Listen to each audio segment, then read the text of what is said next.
सूरज ढल रहा था। लू शेंग दोआन के विशेष अंतरिक्ष यान स्टो पर पहुंचा। लू शेंग उत्सुक भाव से प्रदर्शनी के अंदर रखे जहाजों को देखने लगा। ये जानकर कि एक छोटे से लेवल 10 के जहाज की कीमत 8 करोड़ काले क्रिस्टल सिक्के हैं, उसे थोड़ी उलझन हुई। यह एक बेतुकी कीमत थी। लू शेंग ने अपना हाथ अपने सिर पर रखा, आंखें बंद कीं और एक गहरी सांस ली। वह जानता था कि अंतरिक्ष यान महंगे होंगे, लेकिन उसने यह नहीं सोचा था कि वह अग्रिम भुगतान भी नहीं कर पाएगा। ब्रह्मांड में भी किश्तों में भुगतान करने का निराशाजनक विचार उसे बहुत परेशान कर रहा था। उस क्षण उसे समझ आया कि स्टार समुद्री डाकू गिरोह की सबसे कीमती चीज उनके जहाज थे, और इस वजह से अगर लैन को उसके लिए मिलने वाला इनाम अरबों में नहीं होता तो वह बहुत क्रोधित होता।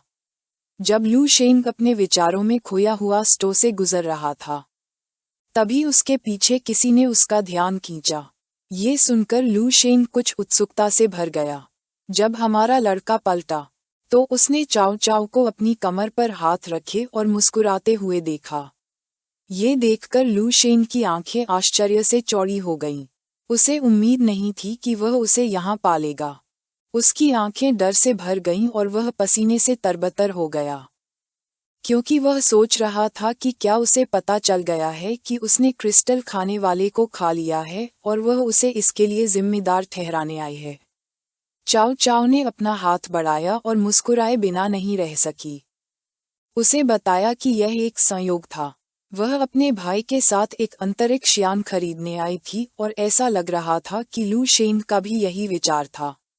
लू शेंग को राहत मिली और उसने घबराई हुई मुस्कान के साथ बताया कि उसने कभी नहीं सोचा था कि अंतरिक्ष यान इतने महंगे होते हैं। फिर उसने उससे पूछा कि क्या उसे उसका पालतू पॉबी मिल गया है, और राहत की सांस लेते हुए सोचा कि उसे अभी तक पता नहीं चला है कि वह पॉबी था। उदास नजरों से उसने आह भरी और पॉबी के बारे में सोचने लगी। लू शेंग ने अपनी बाहें पार की और चुपचाप देखने लगा। फिर वे दोनों शांति से बातें करने लगे। इस बीच वीआईपी क्षेत्र में 3 आदमी थे। उनमें से एक के सुनहरे बाल और अल्फ जैसे कान थे। उसके बगल में खड़ी दुकान की मालकिन ने हाथ बढ़ाया और मुस्कुराते हुए उन्हें रास्ता दिखाने लगी। उस महिला ने आंखें बंद कर लीं और दयालु भाव से एक आलीशान अंतरिक्ष यान की ओर इशारा करते हुए बताया कि यह 11वीं श्रेणी का जहाज था। गोरा आदमी और उसके अधीनस्थ चुपचाप उस जहाज पर विचार करने लगे।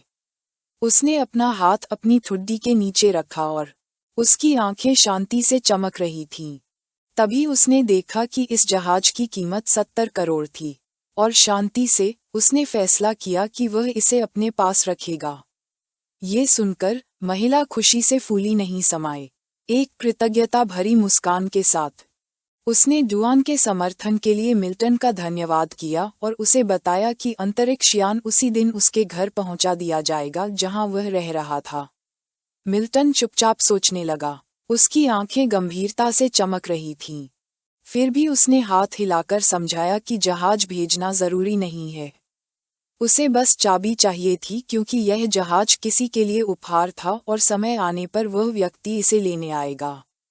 उस महिला की आंखें आश्चर्य और उलझन से चौड़ी हो गईं, जिससे वह स्तब्ध रह गई।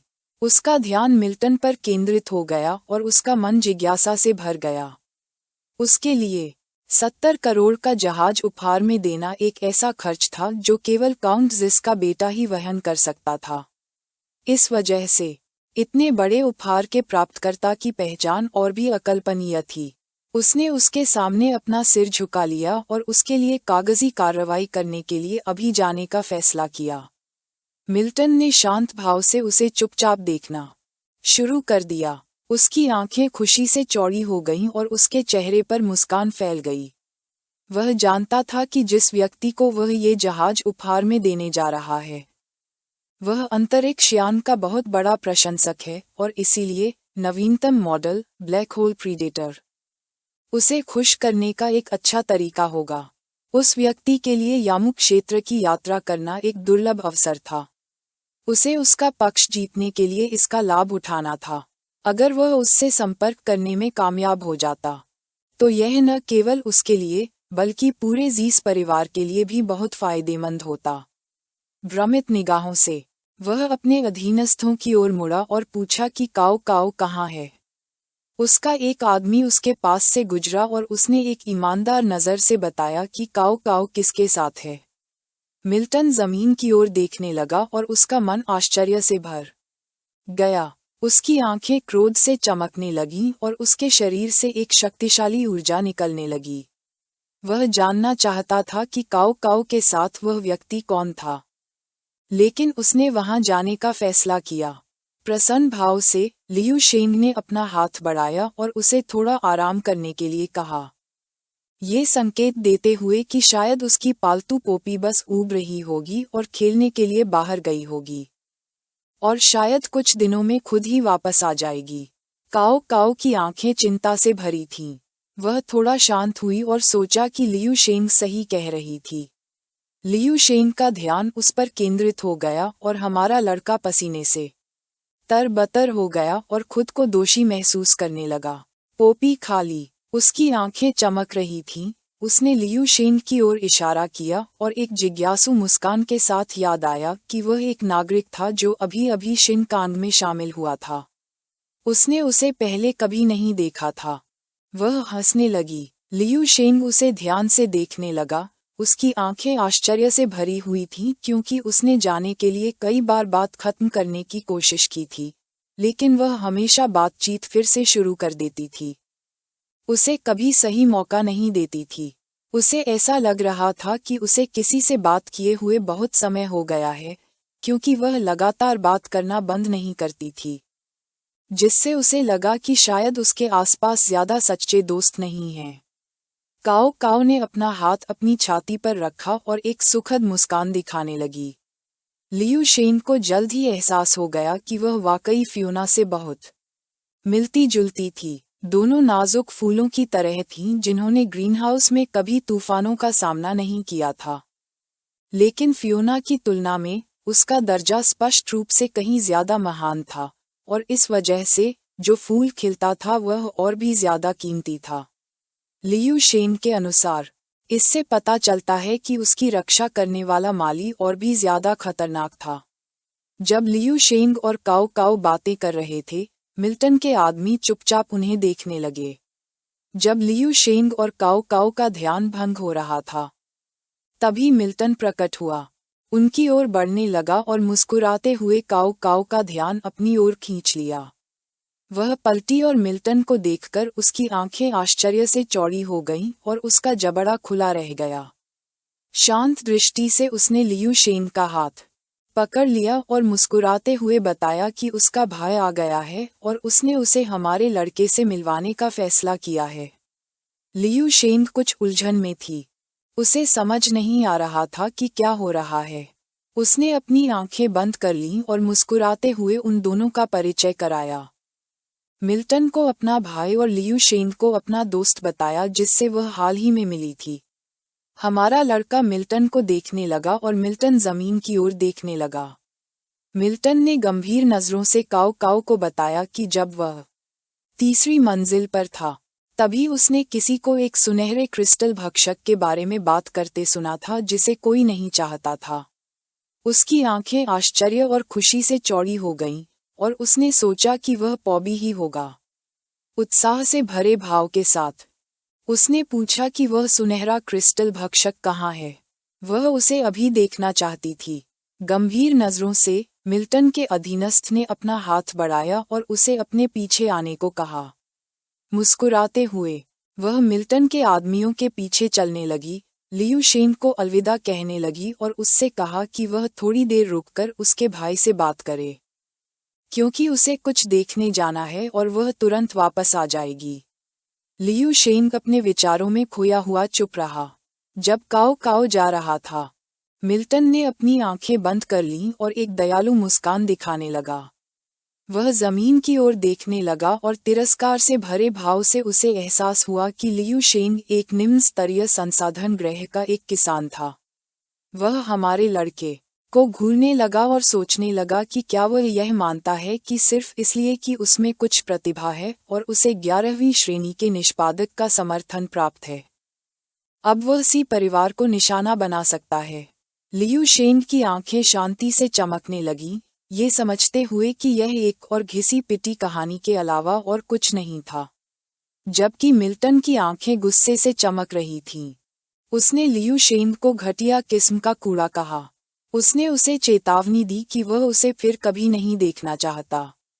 और अगर उसे पता चला कि वह काऊ काऊ से फिर मिला है, चाहे जानबूझकर या गलती से, तो कुछ बुरा होने वाला था।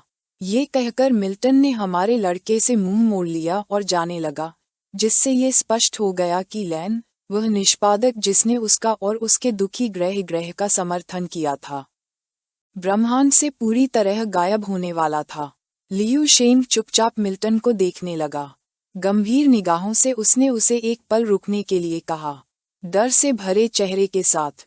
स्टोर की मालकिन लियू शेंग के पास गई और उसे जाने के लिए कहा, ये समझाते हुए कि उसने उसके एक सबसे महत्वपूर्ण ग्राहक को परेशान कर दिया है, इसलिए अब उसका स्वागत नहीं किया जाएगा। ये सुनकर लियू शेंग कुछ हैरान हुए बिना नहीं रह सके। रात हो चुकी थी और लियू शेंग को डार्क क्रॉस कॉर्पोरेशन के विशिष्ट अंतरिक्ष यान स्टोर से बाहर निकाल दिया गया।